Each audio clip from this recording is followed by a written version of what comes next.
Okay, good evening and good morning to our audience in Asia, and I welcome all of you. It's great to see you, even though through online. So I'm Gi-Wook Shin, Director of Shorenstein Asia Pacific Research Center, and also it's a Korea program here at Stanford. So thank you for joining us online for today's discussion. So this is the first of our webinar series this quarter entitled Asian Perspectives on the U.S.-China Competition. So you can see the schedule on the screen. So I don't have to repeat that competition has become the dominant paradigm to define U.S.-China relations these days. And it has become quite comprehensive, covering security and military affairs, trade, infrastructure, technology, development aid. And even at universities like Stanford, we feel the growing tension between Washington and Beijing. So how is the increasing rivalry between the two great powers influencing Asia? How do Asian nations perceive the growing tension between Washington and Beijing? So this quarter, our webinar series examines views from the ground of what the U.S.-China competition means, for them. So please, visit our website, and then hopefully you can join in other sessions throughout this quarter. So today we start the series with Korea to address the rippling effects of the U.S.-China competition. Where does South Korea stand?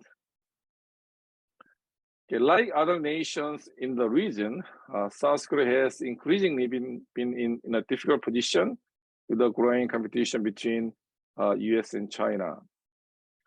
As you know, U.S. is Korea's key ally in Asia, but China is the largest trading partner. In the past, the main paradigm was U.S. for security, China for the economy, in Korea what they call 안미 경중, but we know that it has run its course. The new Yoon Administration seeks to strengthen its alliance with the United States by attending the NATO summit and joining the Indo-Pacific Economic Framework. But there are concerns that such actions may run the risk of potential economic backlash from China. So how should Korea navigate this difficult security environment in the coming years? How would the domestic political environment, such as the rise of anti-China sentiments and the return of pro-alliance conservative back to power, influence Korea's strategy? So today we will address these and many other important questions in conversation with former Minister Myung Hwan. I'm really happy and honored to have Mr. Yu at this seminar. Minister Yu has a really distinguished career as a diplomat for the Korean government. Before serving as a foreign minister, he was ambassador to Israel, Japan, and the Philippines, and also the minister of the permanent mission to United Nations.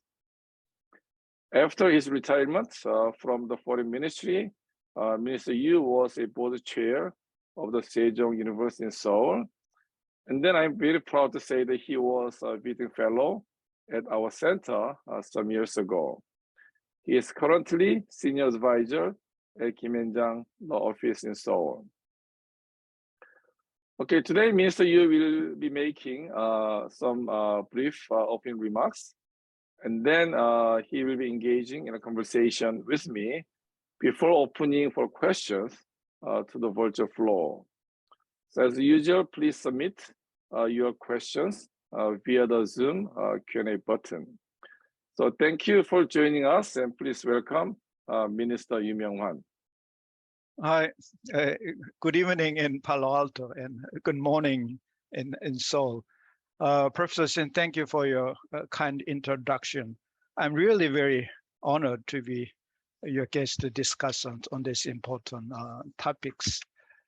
Let me begin with touching briefly on the Chinese Communist Party Congress that is now in session since Sunday this week. President Xi Jinping will almost certainly be confirmed for a third term as the party general secretary and as China's president. And our concern, to be very frank with you, is that Mr. Xi Jinping has fallen into the so-called dictator trap, like Putin and Kim Jong-un. In retrospect, President Xi regularly touted the importance of reform and opening up the economy, but he pushed the country sharply in the opposite direction. Under Mr. Xi's leadership, China seemed to be returning to the state-controlled economy, demanding that business conform to the aims of the Chinese Communist Party. And clearly, such an anti-market policy has somewhat resulted to a slow economic growth, which is directly affecting the world economy, not to mention Korea's trade with China. The third term President Xi Jinping is expected to continue his somewhat aggressive diplomacy called wolf warrior diplomacy, which has alienated many neighboring countries. To me, the most ominous scene was shown when Putin visited China shortly before he invaded Ukraine and announced a kind of joint effort to counter the hegemony of the United States. And in fact, later in May, both China and Russia opposed the United Nations Security Council resolution to condemn North Korea's ballistic missile ICBM provocation, which was a clear breach of the previous sanction resolution of the United Nations. And North Korea Kim Jong-un is taking side with Russia to elevate his posture. Let me briefly touch upon geopolitical risks for Korea. As you are well aware, Korean Peninsula is surrounded by 4 big powers, and major wars were fought on the peninsula in the late 90s and earliest 20th century. Both Sino-Japan War in 1894 and the Russo-Japan War in 1910 were fought over the hegemony of Korean Peninsula.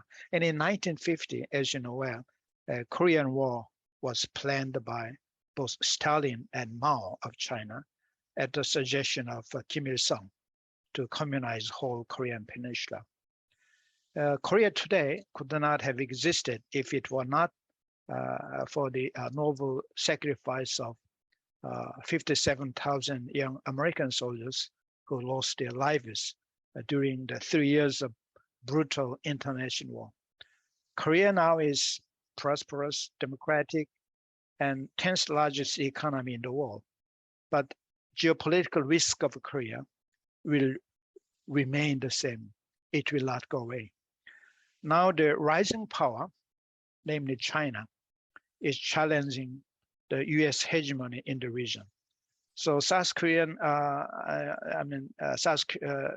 Korean Peninsula will not be a safe place if and when China uses military force to occupy Taiwan, because China will surely prod North Korea to engage in hostile action against South Korea to make U.S. forces Korea bogged down in Korean Peninsula, thus preventing it to be deployed in Taiwan nearby area.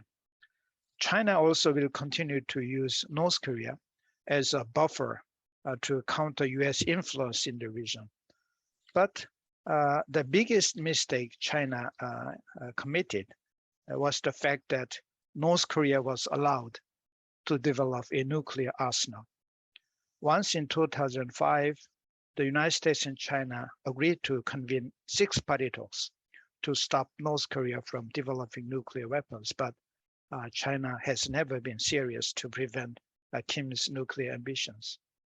As the hegemonic rivalry between the US and China has intensified, the possibility of Chinese cooperation for the denuclearization of North Korea is deemed remote. Rather, China seemed to let the nuclear dilemma continue, while Kim Jong-un used it for his regime survival. Kim Jong-un may test the 7th nuclear device at any time of his choice to maximize the political impact to draw US attention and also to intimidate South Korea. Here, let me elaborate a little bit of Korea-China bilateral relationship. It has been 30 years since the two countries established diplomatic relations in 1992. It was a real historical moment to announce it to the press. I did it by myself when I was a spokesperson of the Foreign Ministry. The trade volume has increased since then 50 times, from a mere 6 billion to more than 300 billion now, occupying more than 25% of total foreign trade. The volume of Korea's trade with China is bigger than Korea's trade with the United States and Japan combined. And also China has been the #1 investment destination for Korean business companies. But the political and diplomatic relationship with China remained constrained only because China has a limit due to its historical bond of friendship with North Korea. But the culmination of our bilateral relationship was under President Park Geun-hye administration. She attended the war victory ceremony in Beijing in 2015, where no other prominent Western leaders appeared. However, the bilateral relationship with China became sour when President Park decided to deploy the THAAD system in Seongju in 2016 without much warning to China. And President Xi Jinping retaliated economically by cutting off Chinese group tourists to Korea and stopping the importation of consumer goods, such as cosmetics and others. And also, Chinese authorities also banned Korean artists to enter China for commercial performances, and the Lotte Group were totally expelled from Chinese market. And Korean people do not understand why China has been so adamantly opposing the THAAD deployment, which is to protect Korea against North Korean missile threats.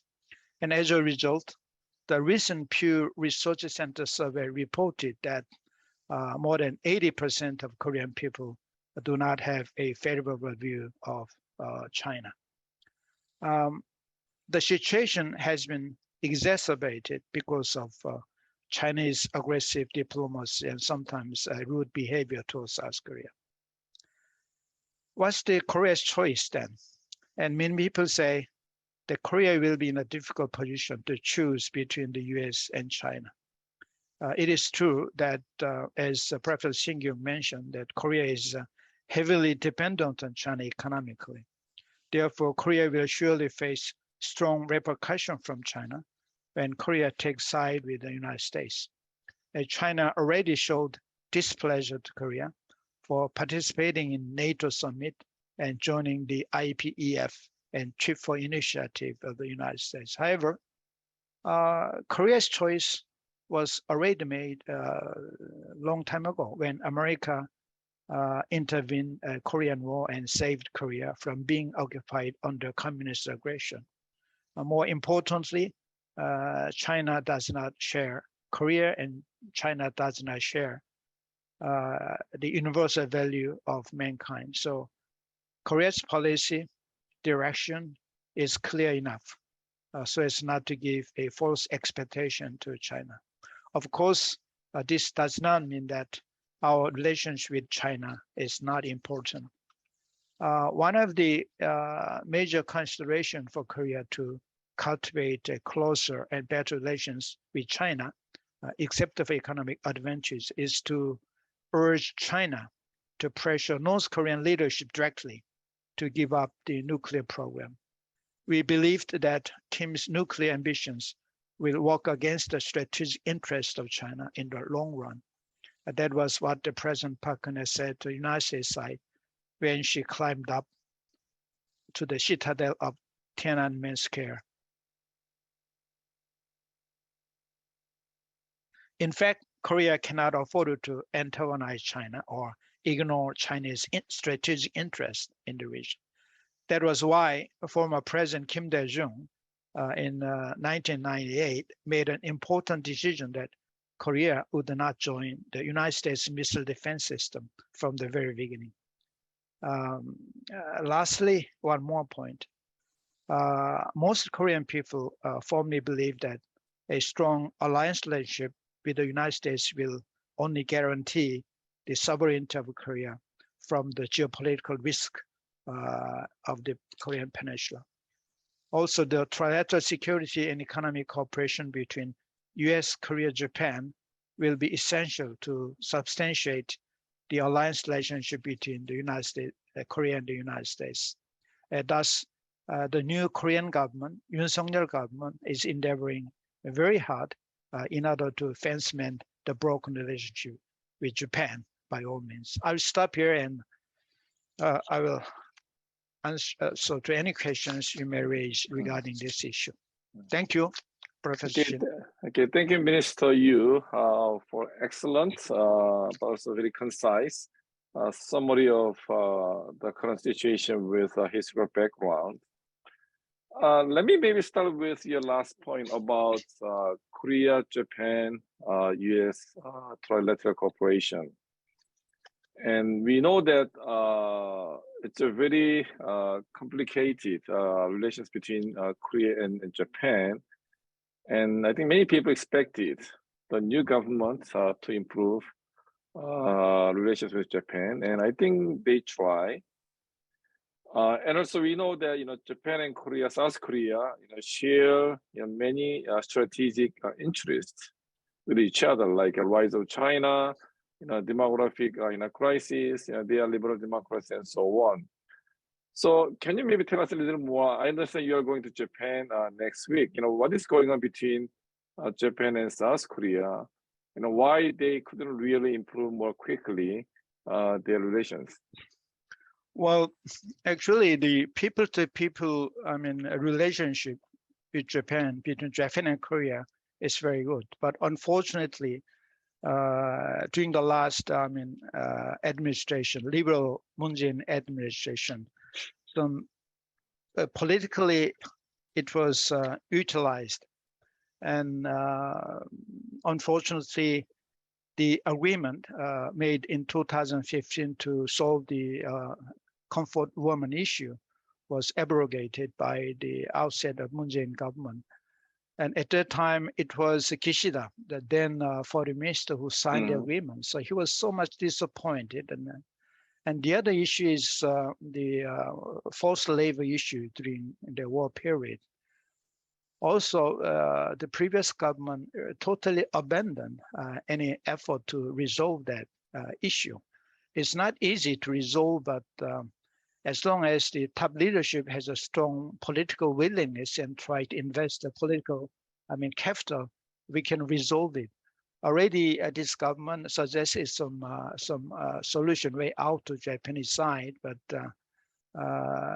Kishida's popularity is so low now, so it may not easy for Kishida to accept that immediately. So it may take some more time to discuss the issue. But for Korea, Japan is really important, counterpart, not only economically, but security as well. I know you know that the U.S. forces in South Korea cannot operate in time of contingency if there is no support from the U.S. base in Japan. In many bases in Okinawa and mainland Japan, at least 6 bases are solely designed to support U.S. forces stationed in Korea. So in that sense, the security cooperation between Korea and Japan is very key. And also, in order to counter North Korean nuclear issue and missile threat, we have to share, exchange informations.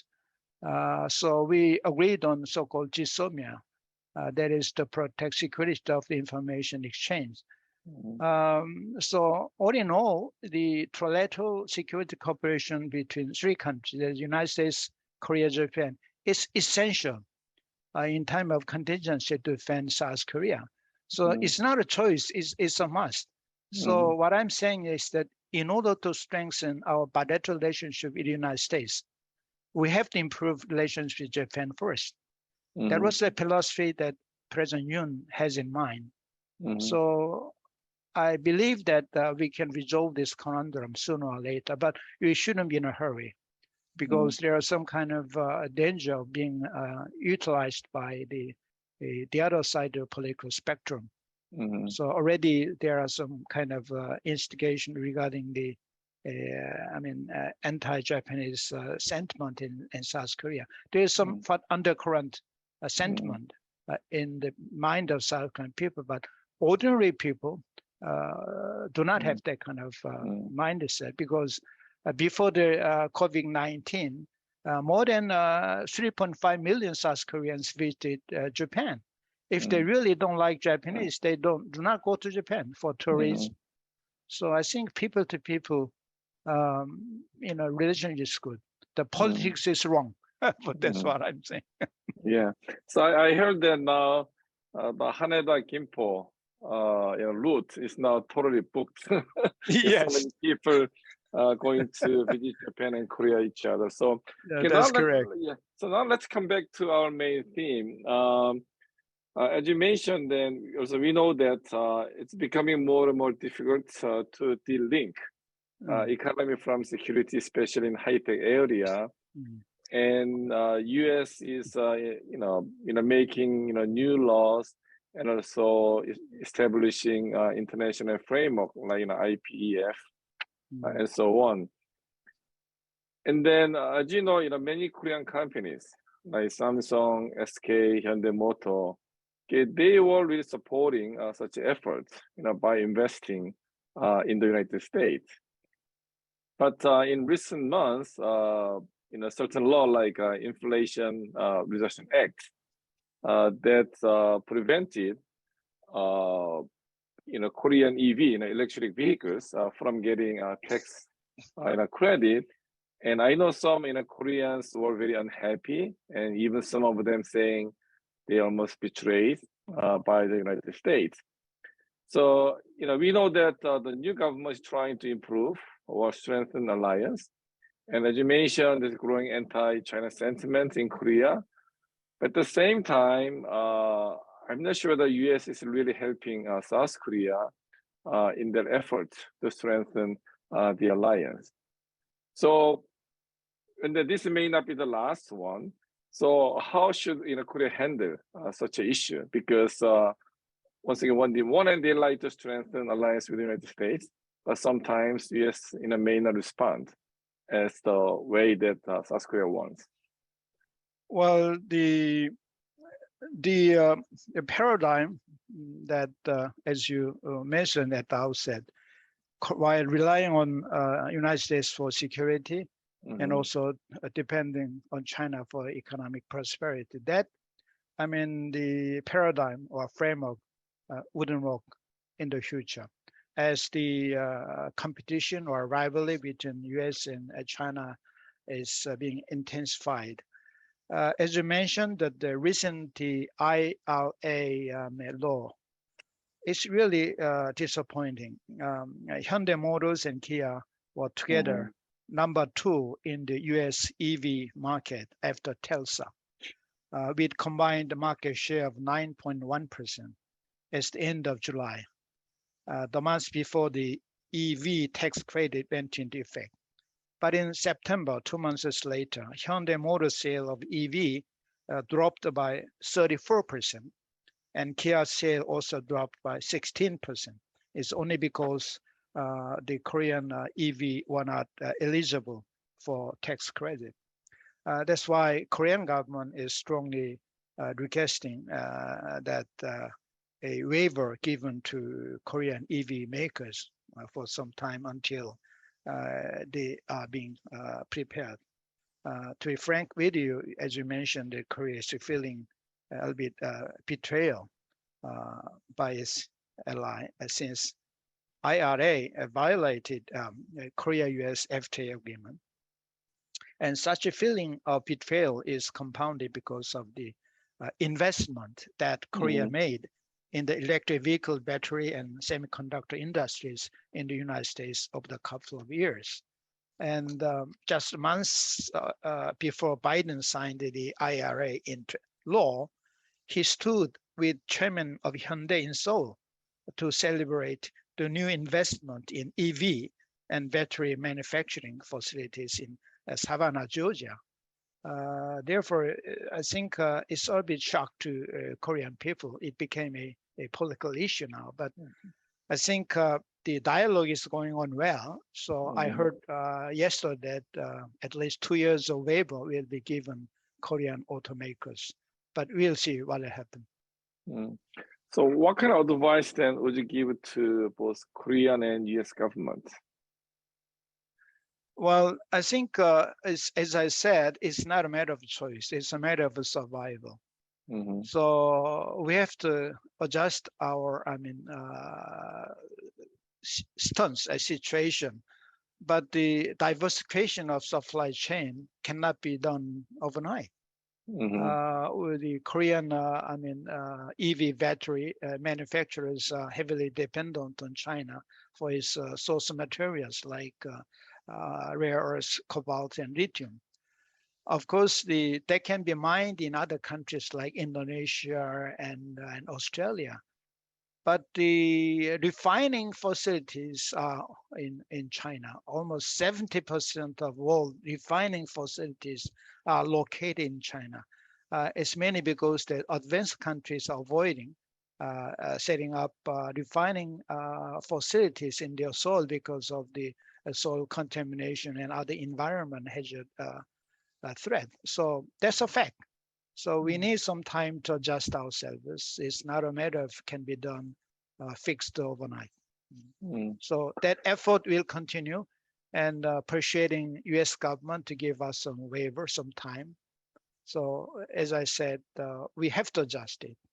And our business companies, they are fully aware of what actions they have to take. So I'm not that much concerned about it because alike countries, we have many channels to communicate each other. Okay, so let's maybe go to Europe, for a moment. As you know, there's a major war going on in Europe with the Russian invasion of Ukraine, and I'm sure Beijing and Pyongyang they're watching closely what is happening in Ukraine. So, what do you think is a potential impact of the Ukraine war crisis on Taiwan and the Korean Peninsula? Well, the Xi Jinping and China will carefully watch how it's unfolding in Ukraine, and also the effect of the U.S. and Western European countries' economic sanction against China. China and Russia are quite different in terms of economic structure. China is heavily dependent on foreign market, and China also has to import oil and other gas resources from outside. So Russia can stand with the Western countries' economic sanctions because their dependence on foreign trade is not big, and they have their own oil and gas and everything. And also, while China has to import some food, grain, but Russia do not. So there are many different aspects to look, and a lot of homework were given to Mr. Xi Jinping by Putin and the Ukraine war. So Xi Jinping will be much more careful in his decision to use military force to occupy or invade Taiwan. So China should learn the lesson from, Ukraine war, and the United States and Western countries have to assist and help Ukraine to defend their countries, so that lesson can be learned by other similar dictatorial countries. For Korea, a lot of lessons Korean people have drawn, because Ukraine, even though United States and Western countries wanted to help militarily but cannot intervene, they don't have any mutual security pact, unlike South Korea and the United States. Korea was lucky that in the sense that U.S.-Korea defense treaty is formally established and is really working very well. So we all be relieved. We realize that how important it is for Korea to maintain a strong alliance relationship with the United States. But funny thing is, North Korea, Kim Jong-un takes side with Russia. Putin, he supported Putin's invasion into Ukraine. And also there were some reports that the old Russian-made weapons are being transported to Russia, back to Russia. I don't believe the tanks and artillery, but some ammunitions, Russian ammunitions can be transported to Russia. But anyway, and in return, I think North Korea will get some kind of assistance from Russia in terms of oil, because UN sanction will not allow foreign countries to sell the oil, but Russia and North Korea, they smuggle, North Korea can smuggle oil from Russia easily because they share the border each other. So that's why Koreans are looking into that Ukraine war very carefully, and what lessons we can learn is very important for Koreans. So let's look at North Korea. As you know, they keep testing missiles, even tactical nuclear weapons, and Kim Jong-un publicly announced that he will never give up nuclear weapons. And now I understand that in a growing public opinion, arguing that we should bring, Korea should bring back tactical nuclear weapon, owned by United States, or even go nuclear. So what do you think? Do you think South Korea should also bring back tactical nuclear weapons, or even go nuclear? Or can South Korea trust U.S. security umbrella? Because I think even in Europe, I know that some Europeans are quite disappointed with American way of dealing with Ukraine crisis, because now some countries like Germany, they were seriously affected by energy issue. Much less impact on United States. So given that North Korea is really increasing their provocation, what is option for South Korea in dealing with nuclear North Korea? Well, it's a dilemma for Korea. In 1991, way back, somewhat almost 30 years ago, South and North Korea agreed on denuclearization of the Korean Peninsula. But since then, North Korea secretly developed nuclear weapons. And as you remember, in 1994, there was a so-called Geneva Agreement in which US and South Korea provide light water reactor, while North Korea gave up their nuclear weapon program. But it failed. Only because North Korea secretly continued to develop the uranium enrichment facility while stopping, the other way of making nuclear weapons. So that agreement was collapsed. So in 2005, China convened so-called six-party talks to deal with North Korean nuclear issue. But as I said at the outset, China was not that much serious. It was President Bush who called Chinese President Hu Jintao and asked him to convene six-party talks so that North Korea would give up nuclear weapon with the security guarantee from all other four big major powers. But anyway, that also failed, only because that really North Korea is determined to going for making nuclear weapons. Initially, I believe North Korea started nuclear program in 1960s, early on. But at that time, the Soviet Union helped with providing some gas graphite reactors. But in 1980s, the Soviet Union stopped helping North Korea because North Korea refused to enter an NPT and IAEA safeguard agreement. So North Korea decided to develop its own nuclear reactor and making nuclear bombs. It's a long history, but it was 2006 for the first time North Korea tested very rudimentary nuclear device. But anyway, they succeeded. And they tested ever since 6 times. And now they claim that they were able to make tactical nuclear weapons. Now, North Korean nuclear arsenal is threatening everybody. It's threatening United States, Japan, Korea, and also China and Russia. But as I said, it's a big mistake for China that China wouldn't pay much attention to the North Korean nuclear program. So now it's a really big dilemma, how to resolve it. But I personally believe that there are many ways to resolve it as long as China, Russia, United States, Japan, 4 big surrounding powers who has geopolitical interest. If they united together, they can resolve the issue easily.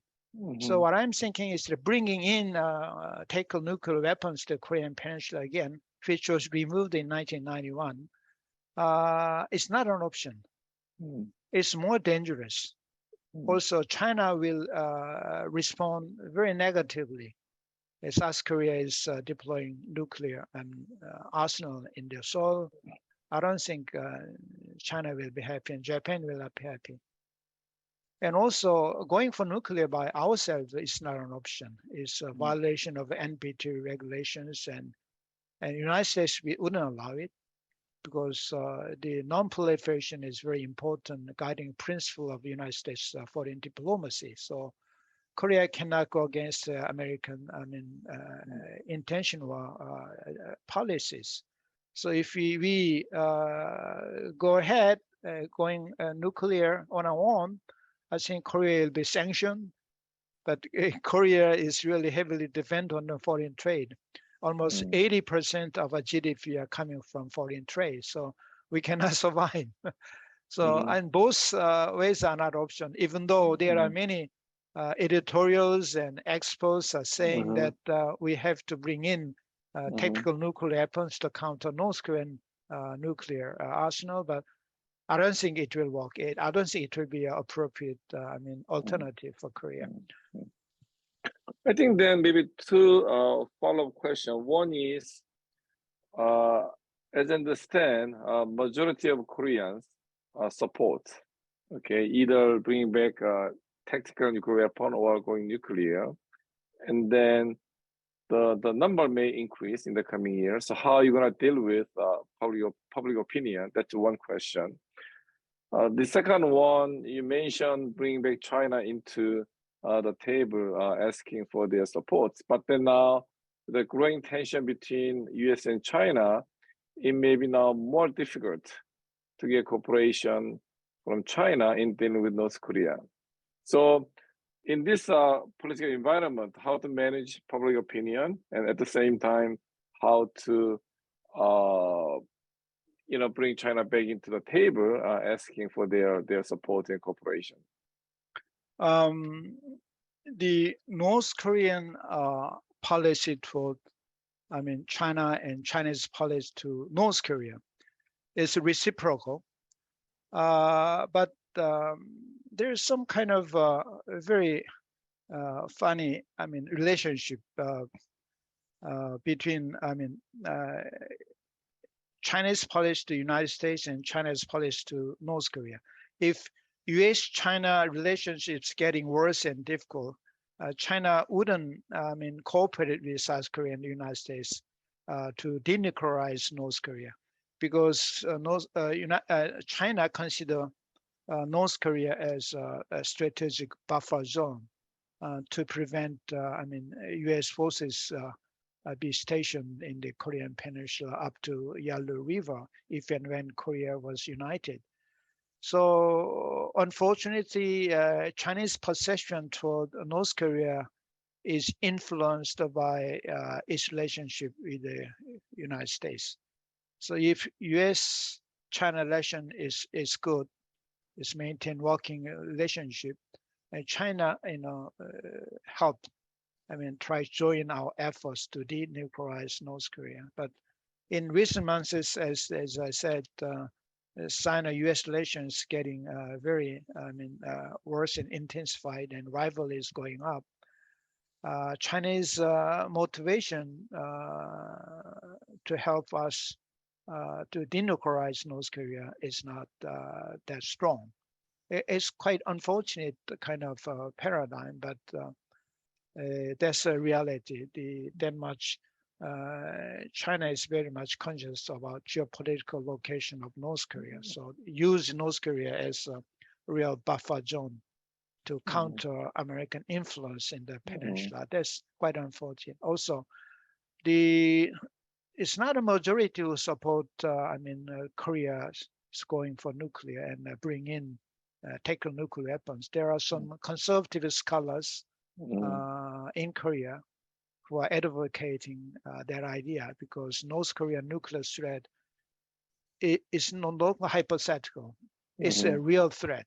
In the past, many people in the previous president, like Kim Dae-jung, Nomi, and all the liberal party people said that North Korea do not have any capability or capacity to build up nuclear weapons, or they don't have any political will to develop nuclear weapon and threaten South Korea. But all their assumption was wrong. Now clearly it's an existential threat to South Korea, especially those tactical nuclear weapons North Korea is touting is threatening South Korea. And also their medium and short range missiles, they fired almost, how many times this year? I think more than 60 shots was fired. One shot cost more than $1 million US, but they waste that much resources in testing short and medium range missiles. They have obvious reason. Really they want to deploy the operational level of tactical nuclear weapons directing to South Korea and Japan. So it's a real threat, but what we can do it then, that is so-called extended deterrence. I don't know whether you're familiar with extended deterrence. And we already, last month in Washington, Korean high-ranking government officials went to Washington and discussed their counterparts on how to substantiate extended deterrence capability between US and South Korea. So they have very specific, plan to deter North Korean nuclear and missile threat. So we have every confidence in American policy of providing extended deterrence to defend South Korea against the North Korean missile threat. So for the time being, I think we have to rely on that American policy of offering extended deterrence to South Korea. Okay, so let's look at China. We know there's still, I think, 20th Party Congress still going on in China, and I think it's quite certain that Xi Jinping will stay in power at least next 5 years and maybe more. And so, what can we expect from China under Xi Jinping in the next 5 years? I mean, are we going to see more continuity or any change? Are we going to see more aggressive China, which may, affect also U.S.-China relations? So what kind of China can we expect, with Xi Jinping with third term in power? Well, we expect that China will be more open and also friendly to neighboring countries, but unfortunately, my expectation is the other way around. It's simply because that if Xi Jinping succeed in getting third term, 5 years later in 2027, he may be facing another big moment, whether to have another 5 years. That means he may need some kind of excuse or rationale to extend his power, reign of power. Then there is already Xi Jinping made it clear at the opening remark of the party, 20th Party Congress, that he would not exclude the using military force to unify China, Taiwan. It's quite ominous signal that he didn't 100% rule out the possibility of using military force against Taiwan. So it's a scary scenario. In order to find some rational or excuse to extend his power over 2027, I think nationalism will be utilized. What is nationalism? It's the unification of whole, China. That means incorporating Taiwan into Chinese territory is the #1 target. So if and when Xi Jinping decided to use military force to unify Taiwan, it's really a big Armageddon. So that is a really scary scenario. So the recent tendency in China is, as I said earlier at the outset, going back, a state-controlled economy. It's not good for China. It's not good for world. It's not for Korea as well. It's not good for United States. So I really hope that Xi Jinping will change his mind and make China more open and give more freedom to the people instead of a crackdown on the public opinion for opposing Xi Jinping. The freedom of speech is very important, but unfortunately, we don't expect that they will be given to the Chinese people in the next Xi Jinping era. So it's really a concern not only to Korea and United States, but a concern to everybody in Europe and other parts of the world. So we'll really have to pray for a good intention of President Xi Jinping and give more freedom to Chinese people themselves. Okay, then if and when China, let's say, trying to take over Taiwan by military means, then as an ally of the United States, what will or should be South Korea's position in the case of conflict in the Taiwan Strait? I mean, this will be a really tough question for South Korea, but then sounds like it could happen. I mean, hopefully it doesn't happen, but it could happen in 5 years. And then what South Korea should be doing then? Well, probably, as I said, the North Korea will utilize it, or China will promote North Korea to stage some hostile action against South Korea, so that U.S. forces in Korea cannot be, transferred to other places, not only in Taiwan but other regional areas. So there's one scenario. And the other is that if and when U.S. forces in Korea be evacuated for another purposes, North Korea may utilize it and provoke South Korea to unify whole Korean Peninsula. using nuclear weapons. That's the worst nightmare scenario, but I don't think it is possible because South Korean military is not that weak.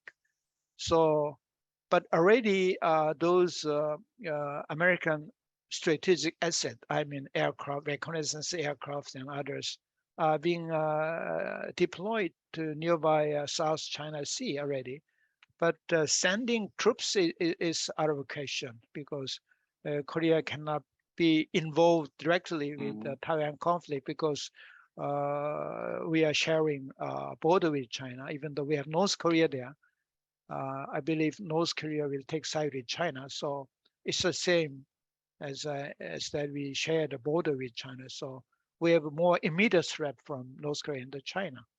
So Korea's involvement in Taiwan Strait conflict is maybe indirect, but we cannot prevent U.S. Airplane taking off from Korean bases because we have Korea and United States has a treaty obligations, a mutual defense treaty have to be, applied in that scenario. So. There's some kind of indirect involvement, but not a direct involvement. Thank you. So this is a question from the audience. So in your opinion, is it feasible to develop a neutral industrial policy that may be independent of the so-called U.S.-China power competition? So for a neutral industrial policy. Industrial policy. Yeah, the independence of U.S.-Korea, U.S.-China power competition. Yeah. No. Yeah, there is no independent. Industrial. Capacity because during the last 70 some years, the global supply chain was utilized by South Korea, Japan, and China and other industrial countries to maximize the profit and effectiveness. The global supply chain was also normal, but now because of a Chinese, provocation or Chinese dominance in that area using Western technology, so Americans started to curve down the transfer of technologies to China. But in the case of Korean, high-tech industry like semiconductors and others, the basic, the technology is US. The design of high-level computer chips, nano chips, are designed by the United States. And then the equipments making chips, the equipments are mostly Japanese and ASML in Dutch. We import design from the United States and also machines from Japan and manufacture in South Korea and export to all of the world. So the indigenous, technology cannot be sustainable. So all interdependent. Even though Americans are trying to cut off China from supply chain totally, but I don't think it can be done 100%. To some extent, China should be allowed to come in for new supply chain as long as China abide by international rules and fair competitions. So it's a reality. Even though Korea has to, join Chip 4 or IPEF and others, that does not mean that we cut off our trade relations with China. Right. So you heavily depend on each other. One example is that 2016, Korea deployed THAAD system, missile defense system, and China retaliated economically. But ironically, the trade volume itself increased. You know why? Because China import from South Korea most of so-called intermediate goods is semi-products. Those exported Korean intermediate goods are being reprocessed in China, and they are exported to Europe and America. So in order to for China to sustain the export they have to import from South Korea. So the trade volume actually increased between Korea and China. It's very ironical, even though China applied economic sanctions against South Korea, they stopped importing other consumer goods, but not the intermediate goods. So the same will apply, even though Korea become the founding member of IPEF, Indo-Pacific Economic Framework, and also Chip 4 and Quad, even though we cooperate with Quad. I don't think China will retaliate economically again, because they don't have any rationale to do it. It will only hurt China if they stop importing, intermediary goods from South Korea. So we are both highly interdependent. Also, we import a lot from raw materials from China, important minerals, and we are heavily relying on China.